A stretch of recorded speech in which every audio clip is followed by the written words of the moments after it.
শোনো, তোমাকে বলছি, তোমার সমস্ত দুঃখের কথা তোমার রবের সাথে বলো। তোমার সমস্ত মন খারাপের কথা তোমার রবের সাথে বলো। তোমার সমস্ত আফসোস, অভিযোগ, সমস্ত কিছু তোমার রবের সাথে বলো। যদি কারোর প্রতি কোনো রাগ, কোনো অভিমান, কোনো অভিযোগ থাকে, তাহলে রবের সাথে বলো। যদি কাউকে নিয়ে কোনো বিচার দেওয়ার থাকে, সেটাও রবের কাছে বলো। যদি জীবন নিয়ে কোনো অপূর্ণতা থেকে থাকে, সেটাও রবের কাছে বলো। না, এখানে তোমাকে ওয়েটিং লিস্টে ফেলে রাখা হবে না। এখানে যোগাযোগ করার জন্যে কোনো মাধ্যমের প্রয়োজন পড়বে না। এখানে কথোপকথন করার জন্যে কাউকে মাধ্যম হিসাবে ব্যবহার করার প্রয়োজন পড়ে না। কোনো পীর, কোনো মুরিদ, কোনো মাওলানা, কোনো স্কলারের প্রয়োজন পড়বে না। নিঃসন্দেহে তিনি সর্বশক্তিমান, সব ক্ষমতার ঊর্ধ্বে সব থেকে বেশি ক্ষমতাবান। নিঃসন্দেহে তিনি এ পৃথিবীর সমস্ত কিছুর উপরে নিজের আয়ত্ত রাখেন। তিনি চাইলে সমস্ত কিছু করতে পারেন। তিনি চাইলে সমস্ত কিছু সম্ভব। কোনো গরিবকে ধনী করা সম্ভব, কোনো ধনীকে গরিব করা সম্ভব, কোনো অসহায়ের সাহারা দেওয়া সম্ভব, সমস্ত কিছু সম্ভব। তারপরেও এখানে কোনো ভিআইপি টিকিটের প্রয়োজন পড়ে না। রবের সাথে যোগাযোগ করার জন্যে কোনো পারমিশনের প্রয়োজন পড়ে না। তুমি যে কোনো পরিস্থিতিতে, যে কোনো অবস্থানে, যে কোনো সিচুয়েশনে, যে কোনো মুহূর্তে, পৃথিবীর যে কোনো স্থান থেকে তুমি তাকে স্মরণ করতে পারো। তুমি রবের সাথে নিজের অন্তরের কথোপকথন জারি রাখতে পারো। আর রবকে যেন ওই পৃথিবীর কোনো মানুষের মতো ভাবতে যেও না, যে এক কান দিয়ে শুনবে আর এক কান দিয়ে পার করে দেবে। তিনি এ পৃথিবীর মানুষের মতো নন। তিনি শ্রেষ্ঠ, তিনি শক্তিশালী, তিনি উত্তম, তিনি সর্বজনীন শ্রোতা, তিনি সর্বজনীন দাতা। এমনটা নয় তুমি অন্তরের স্থল থেকে রবের কাছে কিছু চাইবে আর তিনি তোমাকে বঞ্চিত করবেন। যদি সত্যি সেটা তোমার হিতে হয়, যদি সত্যি সেটা তোমার জন্য উপযুক্ত হয়, তাহলে তিনি তোমাকে কখনোই বঞ্চিত করবেন না। যদি তোমার পরিকল্পনা এবং রবের পরিকল্পনা এক হয়, তাহলে নিশ্চয়ই তুমি পাবে। যেটা চাইছো সেটাই পাবে। আর যদি না পেয়ে থাকো, তাহলে মনে করবে সেটা তোমার জন্য উপযুক্ত ছিল না। কারণ তুমি তোমার ভালো মন্দ সবসময় সঠিকভাবে বিচার করতে পারো না। আমরা আমাদের ভালো মন্দ সবসময় সঠিকভাবে বিচার করতে পারি না, কিন্তু তিনি সমস্ত কিছুর সঠিক খবর জানেন। তিনি সমস্ত কিছুর সঠিক খবর রাখেন। একটা উদাহরণ তোমাকে দিই। সাপোজ তোমার একটা স্বপ্ন আছে যে আমি একটি গাড়ি কিনব। তোমার একটা ড্রিম কার আছে, একটা ড্রিম গাড়ি, যেটা পাওয়া তোমার কাছে একটা স্বপ্ন। সেটা বাইক হতে পারে, সেটা 4 হুইলার হতে পারে, যা কিছু হতে পারে, কিন্তু সেটা পাওয়া তোমার কাছে স্বপ্ন। মানুষের জীবনে স্বপ্ন থাকতেই পারে, আশা থাকতেই পারে, ইচ্ছা থাকতেই পারে। আশা, ইচ্ছা এগুলো থাকাটাও প্রয়োজন। কিন্তু হ্যাঁ, একবার ভাবো যে সাপোজ তুমি সেই গাড়ি, মানে তোমার সেই স্বপ্নের বাইক বা স্বপ্নের 4 হুইলার, তুমি যেটা চাইলে রবের কাছে, সেটা পেলে না। তুমি রবের কাছে চাইলে কিন্তু রব দিলেন না। তার মানে কি এমনটা যে রব তোমার শুভাকাঙ্ক্ষী নয়? তার মানে কি এমনটা যে রব তোমার ভালো চায় না? তোমার আল্লাহ তোমার অন্তরের কথা শুনেও সেটাকে ইগনোর করলেন না? বিষয়টা মোটেই এমন নয়। একটা কথা সব সময় মাথায় রাখবে, জীবনে অনেক সময়, অনেক ক্ষেত্রে, অনেক কিছু থেকে বঞ্চিত হওয়ার মধ্যেও সুখ আছে, শান্তি আছে, অনেক কিছু লুকিয়ে আছে, পজিটিভ কিছু লুকিয়ে আছে। অনেক সময় আমরা কোনো চাকরি থেকে বঞ্চিত হই এই কারণে যে আমাদের জন্য বেটার কিছু অপেক্ষা করছে। অনেক সময় আমরা জীবনে বিফল হই এই কারণে, কারণ আমাদের জন্যে এর থেকেও ভালো সফলতা অপেক্ষা করছে, বা এমন কিছু অপেক্ষা করছে যেটা তোমার জন্য উপযুক্ত বা আমাদের জন্য উপযুক্ত। তুমি তোমার স্বপ্নের গাড়ি, তুমি তোমার স্বপ্নের বাইকটা রবের কাছে চাইলে, কিন্তু পেলে না। কিন্তু তোমার চিন্তা ভাবনা অনুযায়ী সেই গাড়িটা তোমাকে দেওয়া উচিত ছিল। আল্লাহ সেই গাড়িটা তোমাকে দিলে তোমার খুব ভালো হতো। চলো কিছুক্ষণের জন্য সেটা মেনেও নিলাম। এখন রবের তরফ থেকে সাহায্য আসলো, তুমি সেই গাড়িটা পেলে। দেন তারপরে তুমি আনন্দের সহিত সেই গাড়ি নিয়ে রাস্তায় বার হলে। প্রথম 2-3 দিন কিচ্ছু হলো না, কিন্তু 1 সপ্তাহ পরে একটা বড় ধরনের অ্যাক্সিডেন্ট হলো। সেই অ্যাক্সিডেন্টে তোমার একটি পা কাটা পড়ল এবং তোমার মেরুদণ্ডের হাড় ভেঙে গেল। একবার ভেবে দেখো, সারা জীবনের জন্য তুমি বিছানায়। মেরুদণ্ডের হাড় ভাঙা মানে তুমি সারা জীবনের জন্য বিছানায় পড়ে থাকতে পারো। পরিস্থিতি এমনও হতে পারে যে তুমি কোমায় চলে যেতে পারো। কোমা মানে ধরতে গেলে জীবিত অবস্থাতে মৃত, এমন কিছু তো হতেই পারে। তুমি হয়তোবা বলবে যে আমি তো গাড়ি সাবধানে চালাবো, আমি তো গাড়ি আস্তে চালাবো, অ্যাক্সিডেন্ট কেন হবে? এখানে একটা কথা বোঝা খুবই প্রয়োজন। তুমি সাবধানে চালালেই যে অ্যাক্সিডেন্ট হবে না, বিষয়টা এমন নয়। দুই পক্ষকেই সাবধানে চালাতে হবে। তুমি এবং তোমার সামনে যে গাড়ি চালাচ্ছে, দুজনেরই সাবধানতা অবলম্বন করতে হবে। অনেক অ্যাক্সিডেন্ট তো এমনই হয় যে একটি পক্ষের কোনো দোষই নেই, সে বেচারা রাস্তায় দাঁড়িয়েছিল, পিছন থেকে কোনো একটি গাড়ি এসে তাকে মেরে দিয়েছে। সুতরাং এমনটা ভেবো না যে তুমি রাস্তায় সাবধানতা অবলম্বন করবে আর তোমার কিছু হবে না। আমি তোমাকে বলি, অনেক সময় অনেক কিছু থেকে বঞ্চিত হওয়ার মধ্যেও অনেক পজিটিভিটি লুকিয়ে থাকে, অনেক সুখ শান্তি, অনেক অনেক ভালো কিছু লুকিয়ে থাকে। বিষয়টা একদম বাস্তব, একদম সত্য। তার উদাহরণ তোমাকে দেওয়া হলো। বিশ্বাস করুন, অনেক সময় আমাদের চিন্তা ভাবনা এবং রবের পরিকল্পনা এক হয় না, যার ফলে আমরা হয়তো বা কোনো কিছু চাইলাম এবং সেটা পেলাম না। তার মানে রবকে দোষারোপ করা কোনোভাবেই গ্রহণযোগ্য হতে পারে না, কারণ তিনি তোমার থেকেও বেশি, তোমার সব থেকে বড় শুভাকাঙ্ক্ষী। হ্যাঁ, হতে পারে তোমার জীবনে প্রবলেমস আছে, হতে পারে তোমার জীবনে সমস্যা আছে, হতে পারে তোমার জীবনে দুঃখ আছে, হতে পারে তোমার জীবনে কষ্ট আছে, কিন্তু তিনি তোমাকে কখনোই এটা বলেননি যে সেটা চিরস্থায়ী।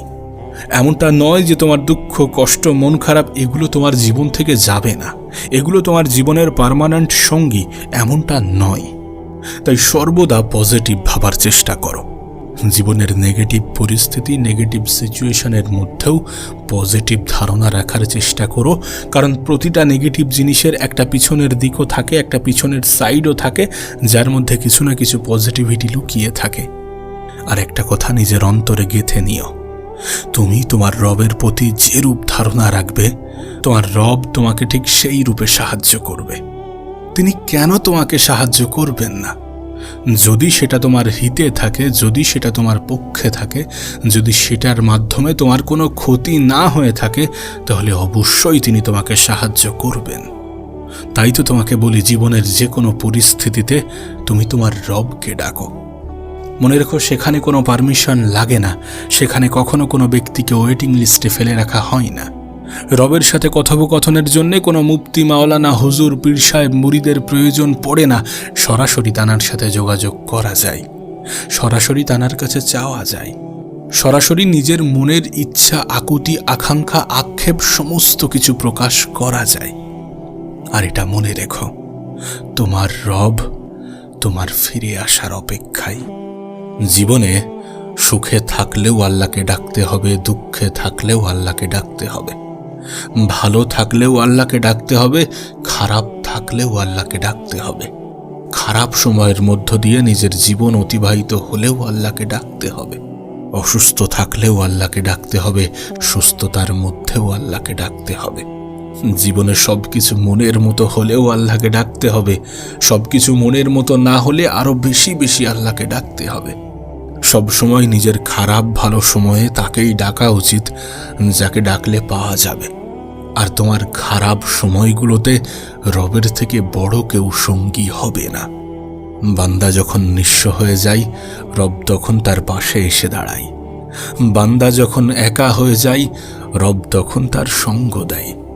বান্দা যখন অন্তরের অন্তরস্থল থেকে রবকে ডাকতে চাই, রব তখন অনেক অনেক অনেক বেশি খুশি হয়। সত্যি বলছি, আপনি যদি আপনার ভালো সময়গুলোতেও রবকে স্মরণ করেন, তাহলে আপনার জীবনের খারাপ সময়ের মাত্রাটা অনেক অংশেই কমে যাবে।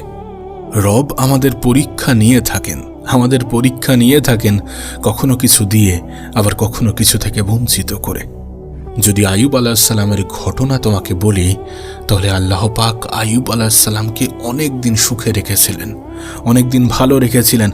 যখন আইয়ুব আলাইহিস সালাম রবের শুকরিয়া আদায় করতেই থাকলো, তখন রব একবার ভাবল, ঠিক আছে, আইয়ুব তো তার ভালো সময়ে আমাকে স্মরণ করছে, কিন্তু একবার দেখা যাক তার খারাপ সময়ে আমার প্রশংসা করে কিনা, আমাকে স্মরণ করে কিনা। তখন আইয়ুব আলাইহিসসালামকে আল্লাহ 12 কিংবা 18 বছর অসুস্থ অবস্থায় রাখলেন। যখন তিনি রোগে আক্রান্ত, তখন তার পাশে তার স্ত্রীরা নেই, তার সন্তানরা নেই, সাধারণ মানুষজন নেই, কেউ নেই, কিচ্ছু নেই। 18 বছর কিংবা 12 বছর পরে যখন আইয়ুব আলাইহিসসালাম সুস্থ হন, তারপর আইয়ুব আলাইহিসসালাম রবের কাছে জানতে চাইলেন যে, হে আমার রব, হে আমার সৃষ্টিকর্তা, হে আমার আল্লাহ, আপনি যে আমাকে এই 12 কিংবা 18 বছর অসুস্থ অবস্থায় রাখলেন, এই যে আমাকে এত খারাপ সময় দেখালেন, এটা করে আপনার লাভ কি হয়েছে? আপনি কি এমন আনন্দ পেয়েছেন? যখন তিনি এই এতটা কঠিন, এতটা টাফ সময় পার করার পরে সুস্থ হলেন, তখন তিনি রবের কাছে এই ছোট্ট প্রশ্নটা রাখলেন।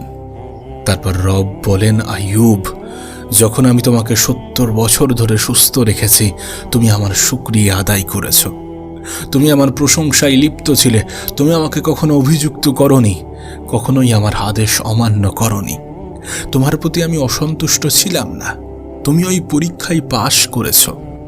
কিন্তু আমি একটু জানতে চাইছিলাম যে তুমি তোমার সবরের হালাতে, মুসিবতের হালাতে আমাকে ডাকো কিনা, আমার প্রশংসায় লিপ্ত থাকো কিনা, আমার শুকরিয়া আদায় করো কিনা, আমি সেটাই দেখতে চাইছিলাম।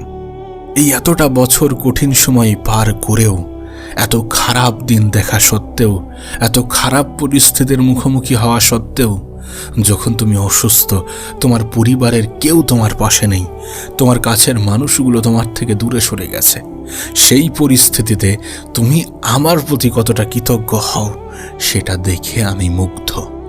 তুমি হয়তোবা আমার থেকে জানতে চাইছো যে আমি কতটা মজা পেয়েছি।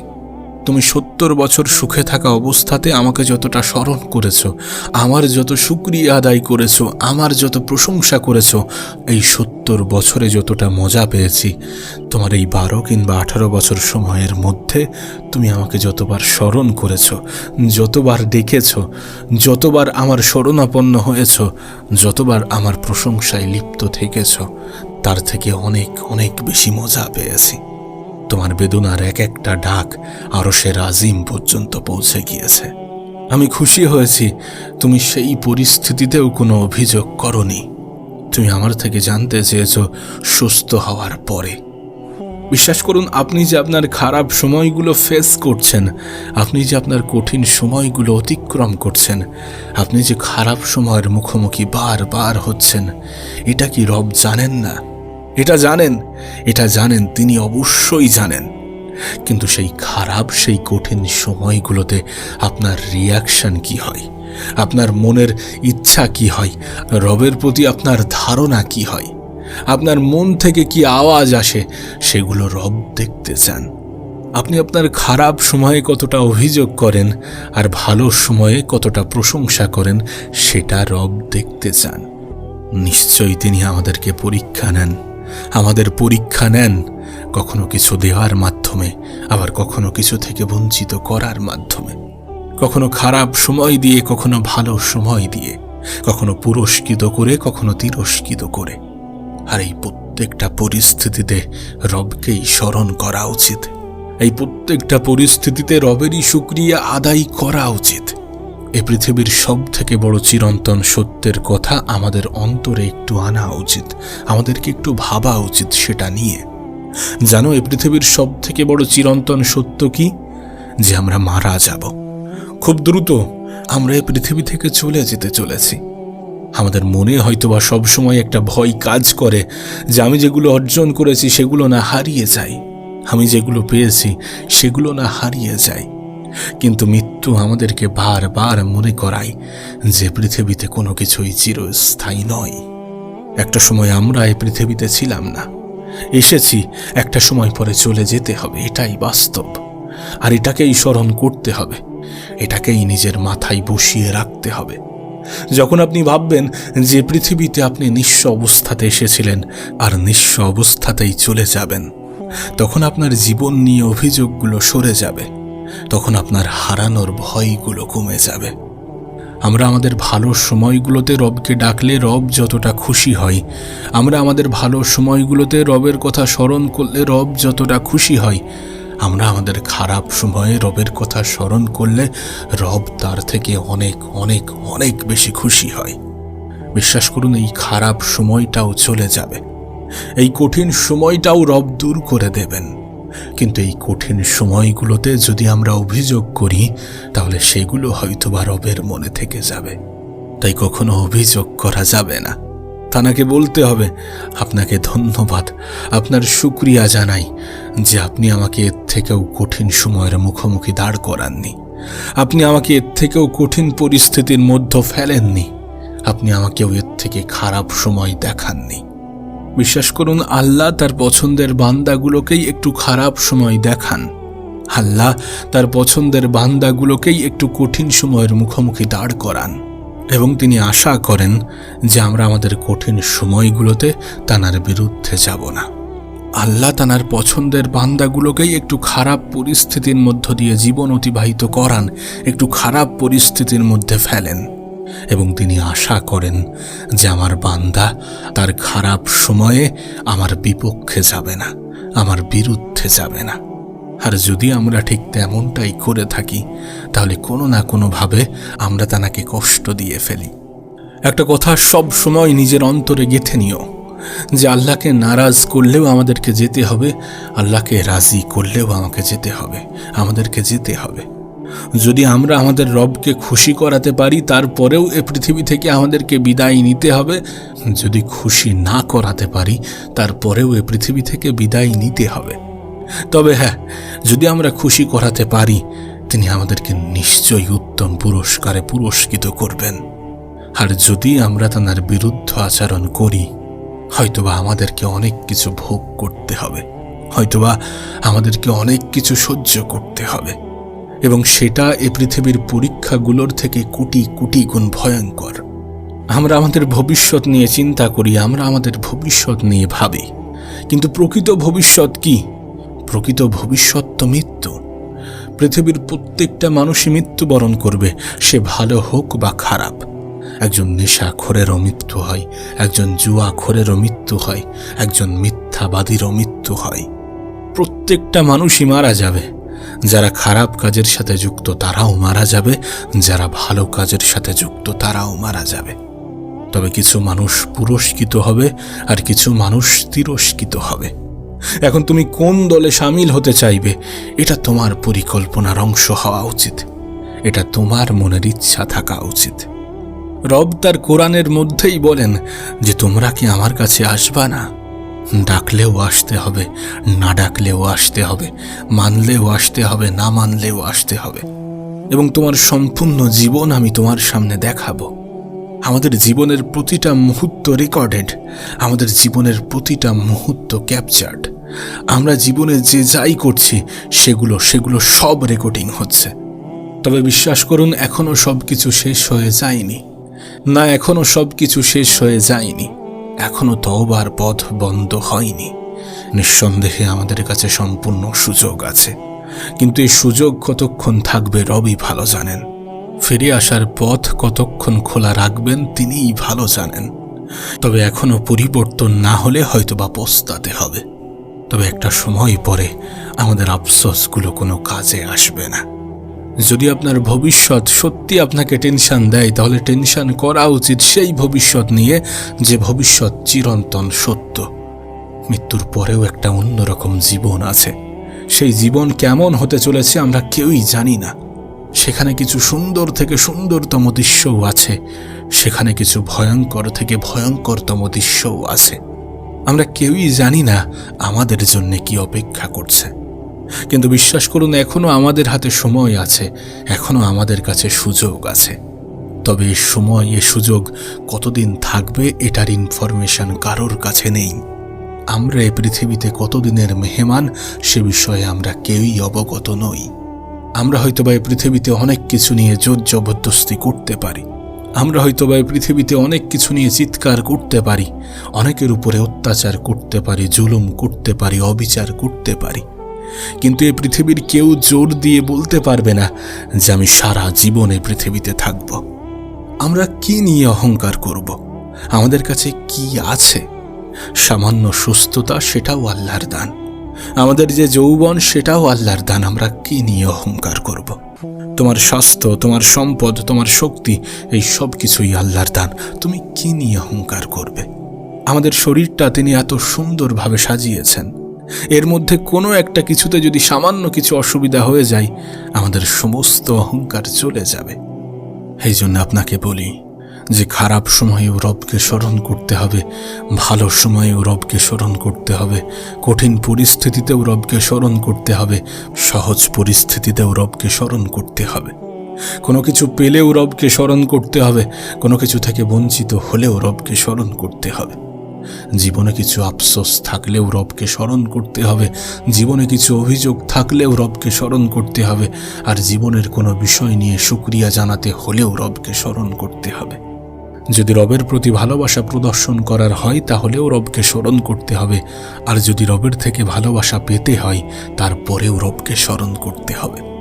তবেই না তিনি খুশি হবেন, তবেই না তিনি আমাদের মনের আশা আকাঙ্ক্ষা আকুতিগুলো পূরণ করবেন, তবেই না তিনি আমাদের ডাকে সাড়া দেবেন।